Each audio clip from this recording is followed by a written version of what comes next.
Today's read aloud is Abuela's Weave. Pull back hard, old Abuela said. Make it jolt so the threads stay close like family. Yes, Abuela. Esperanza thrust the bowl through the open weave and pulled the bar down with all her might. Next to her, Esperanza's grandmother, her Abuela, also kneeled in front of a backstrap loom. Both looms were tied to the same tree in the middle of the family compound. Esperanza's mother fed the chickens and pigs behind the main thatch hut, while her father was off with his brothers in the field of corn, beans, and coffee. They're back there working, while mother's feeding the chickens. You're learning, Abuela said. Esperanza looked at her grandmother out of the corner of her eye. She knew that Abuela was nervous about the market. Her mother said that the huipiles and tapestries Abuela made could pull the wonder right out of people. But these days, more and more goods were made by machines. Esperanza worried that people would tease Abuela about her birthmark, as some kids had once done. They had started a rumor that she was a witch, and now many people were frightened to buy things from her. A birthmark is a mark on your skin, and you can see her birthmark on her face. Some people thought that that made her a witch, having that birthmark. Daydreaming again, Abuela asked. Yes, Abuela. Well, the old woman said gruffly, get busy, because there are too few days left. You still have a lot of work to do, and there will be many other people selling the same things you have. Don't worry, Abuela. I'll be busy until we leave. And she was. Esperanza and her grandmother worked from early morning, even before the sun rose, to well past sunset, when the moon rose and the compound fire gave everything the rich smell of pine. They showed no one their work, not even Esperanza's mother, because it was a special thing that they wove. They wanted to wait for the Fiesta de Pueblos in Guate to reveal it. They're working even till the night. I see stars coming out. Soon the day arrived, bright with sun. The leaves glistened from the previous night's rain. It seemed like a good omen for Esperanza and her grandmother. Abuela appeared disguised as a woman in mourning. Dressed in black, she wrapped a long black shawl around her shoulders and across her face so that only her eyes appeared to the world. Esperanza, however, wore her favorite huipil. It was a white blouse with red, blue, and green threads in the rectangular collar.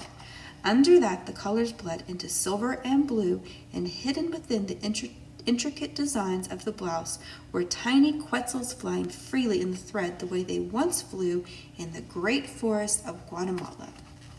I think this is Mom and Dad saying goodbye as she heads off to the market. When the bus came, Abuela did not even help lift the heavy basket to the boys, who strapped bags onto the roof of the bus. Inside, they set 3 seats apart as if they were strangers, people living in different villages, people with no ancestors in common. When they arrived, the noise in the city was deafening. Large buses roared down the narrow streets, emitting clouds of black fumes. Horns blasted, and people hurried roughly down the sidewalks. Esperanza wanted more than anything to get off the Sexta Avenida, where people jammed the walkways and hawkers yelled from their shops, or from the hundred of carts blocking the sidewalks and streets. She felt trapped. Her lungs ached from the automobile and bus fumes, and her ears rang with the sounds of screeching brakes, horns, shouting, and the whistles of the policemen. Esperanza walked quickly in the basket steady on her head, her mind trying to focus away from the commotion and onto the stalls set up for the fiesta in the Park Central. Can you see how she's carrying her basket on her head? And do you see Grandma following behind? Do you think it's loud in the city? She walked furiously, zigzagging to get down to Avenida Ocho, or the Septima Avenida, where the noise was less, when she suddenly stopped to see if Abuela was still following behind. She looked for a familiar face among the bobbing heads, the baskets, the helmets, and hats. She wanted to catch just a sight of her grandmother's shawl, like a blackbird hopping from branch to branch in a forest of people, but she could not find her. Esperanza continued to the market, hoping Abuela would eventually find her there among the other merchants. Did you spot her grandmother?